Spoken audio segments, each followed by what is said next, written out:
Hey, it's Pablo back with another video. Just gonna go back into my Chaos and Conquest. I actually just recorded a video on culling warlords, and I briefly went into the fact that I have multiple of the same warlords out, specifically the Demon Prince. And I kind of wanted to go more into kind of like the theory crafting of why it's actually quite convenient to have multiple copies of the same warlord as opposed to having single copies of different warlords with, like, for instance, March speed. So right now, for this example, I have my Slambo defending my strongest Slambo, the 6-2 Slambo. And I'm just going to give you this example that I have. I'm going to need to change my defender to literally anything else. And I'm going to go ahead and make a preset for this march. With my strongest Slambo and my Demon Prince. This is one of my traditional secondary builds on Reichlands because it gives me massive bonus damage on Empire, and it's quite cheap to have a couple extra Slambos, especially in that early game farming stage where you just need to be able to rush down Reichlands. I actually built two. So some people will, some people won't. But let's say, for instance, I'm just going to give you an idea of average preset march. With a lot of these army marches, you can kind of go rainbow with them. I probably within the next 6 days to 10 days am going to cull most of these troops. But since I still have them, I'm going to give you an example of how I could use them, essentially. So I can eyeball an estimation of about 1/6 because I know I have 6 marches that I can run at the same time. And try not to be too greedy with it. But that's about 1/6 of my army that I currently have alive. Half of my army is also dead. So I'm going to preset this as my first march.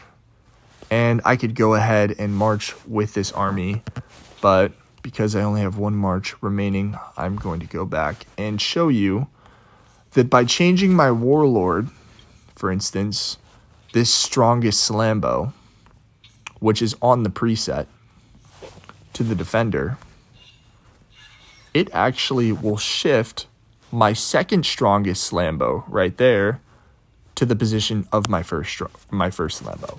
So with this can be really convenient in marching and setting preset marches. This was, my traditional one for Reichlands, as well as, one of my traditional ones right now for farming the dwarves. This is for dwarves. But I can use less troops, essentially, just because the buff on Slambo is absolutely massive. Even if I'm using the weaker version of Slambo, it's still a 26% overall damage buff, which is just super nice. Right now, I'm focusing mostly on pot farming, though. And with pot farming, you basically set out a bunch of these gathering marches at the same time. And one life hack with this, which I actually forgot to use on this, is while sending these marches, instead of presetting my marches for wow, everyone took all my pot farms. I spent so much time building up these pot farms, and they're all gone. Here's one. Someone left this one for me. Instead of setting my marches, for example, for Reichlands, what I can do is I can create a new one for farming. I can go for my Demon Prince and Shaguth. And I can just generally, set this up. If I want to manually, fill in with a specific troop, one of the ones that is more favored by me is throwing all my pink hordes at it. Pink hordes are quite cheap and a little safer to farm with if people are tiling, for instance. We're temporarily agreeing not to tile, but, if that changes or if I just feel like being a little more cautious, I might use my pink hordes or just some rainbow troops that I don't really care about as much. Like my tormentors are actually pretty expensive to heal, but preferably like T2s and T3s. Together, like I could avoid some of that pain if somebody does try to tile me and I'm not paying attention, or I could just preset this to be my march. So by doing this, it will preset my it'll essentially preset my march to put a Demon Prince and a Shaguth. For instance, I only have 2 Shaguths, but I have 3 Demon Princes. So I can set up 3 contemporaneous marches at the same time, simultaneous marches, all with Demon Princes. And, my Heralds of Slanesh is strong, but in a sense, I would have to manually press on this. So if I wanted to quick march it, I can just do that. But for the case of this scenario, I'm going to be marching with this one, which will give me my max results with my blue scribes. So marching on my pot farm. Couple notes with pot farming is marching with your blue scribes as well as your I use Sigvald because Sigvald has a very high march speed booster, 42% right now.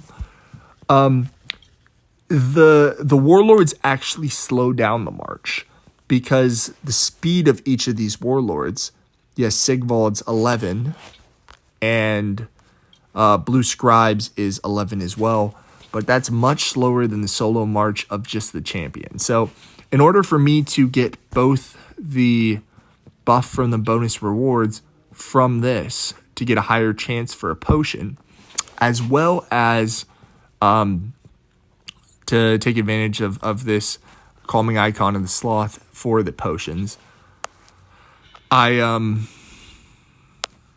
essentially am going to be marching with my champ as well as the warlords, but make sure to put that boost speed.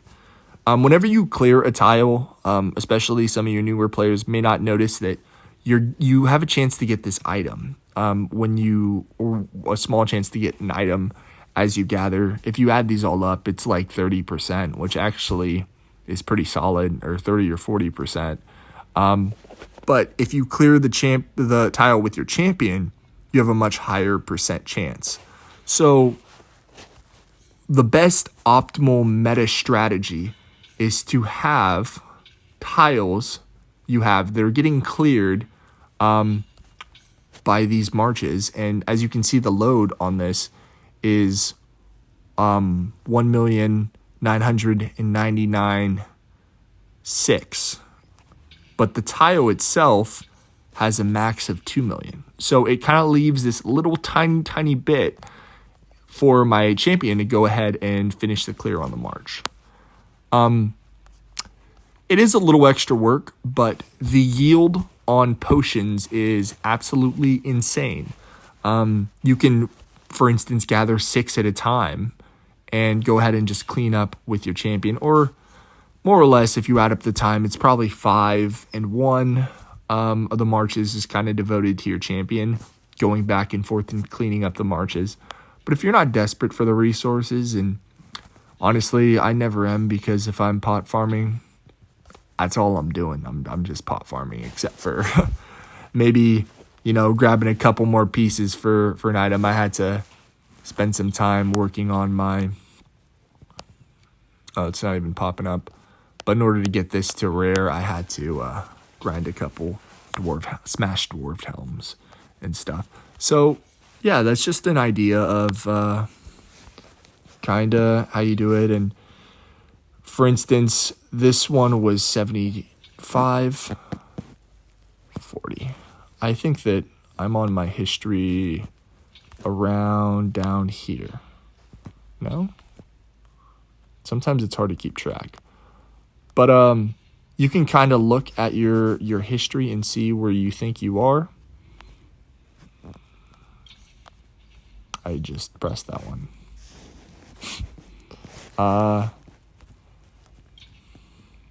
That's the one I think I just gathered. That's already a potion farm, I can see, because my champion's in it. This one's already been gathered too. And you can kind of just go up the list and see, boom, I found one. That's essentially one of the potion farms that I created a while back and didn't get the chance to clean up. If you want to keep it easy for yourself, it's actually nice to have 80 or 90% of your potion farms within a radius of you, just so you don't lose them. I try to keep most of mine in here. I've been pretty busy today, so actually cleaning up some of the potion farms have been a little bit harder. I think that some of the guys around me have been snagging a couple here and there, but I'm not mad at them, because essentially it keeps the spawn rates pretty high. If you think about it, I can only march on so much, so it's nice to have, them refreshing the spawns on this. As you talk to some other players, you may notice, wow, look, auto-populates my Shiguth right there. So convenient. And I guess my Gors and Nurgle are farming that one. Wow, look at how convenient that is. Just press 2 or 3 buttons. It just auto-marches for me. Boom, found it. I really don't like that one.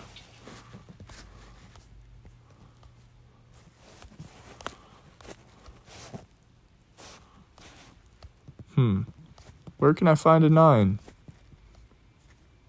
Do I have any 9s nearby me? Again, I could just go back, see if I have any 9s near me. I have that one, but that's a potion farm. I'm just kind of cherry picking the 9s and 10s around me, because I have some time to.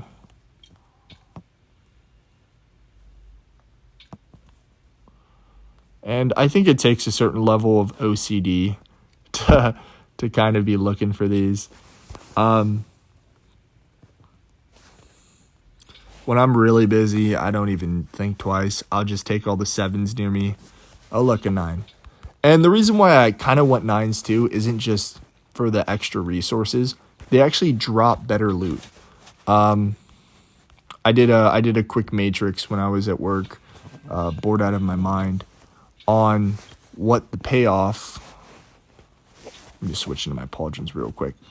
Difference between these is, and so you have a 100% chance or 30% chance for 100, 50% chance for 10%, but on for instance on a 7, you have a 25% chance of 100 and a 5% chance of 50. So, and a 5% chance of 500.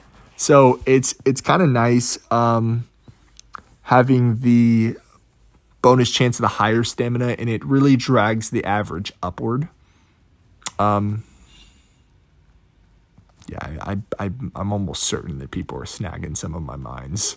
But yeah, it's kind of nice if you can focus on the higher tier ones, the 10s.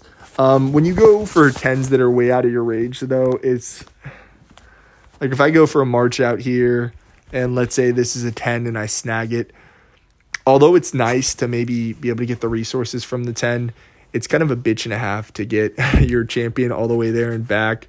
When I do that, I will usually just send the champion alone, which for instance would be a 8-minute march 4 there, 4 back, as opposed to taking the 4-6-minute march and losing him to lose out on more pot farms closer to me. So it is kind of a preference thing. Where did I hide my pot farms? I'm just looking. There's one of my hidden pot farms. And boom. So that's kind of how it works. Glad I could show you this game mechanic. Some people get pot farming confused.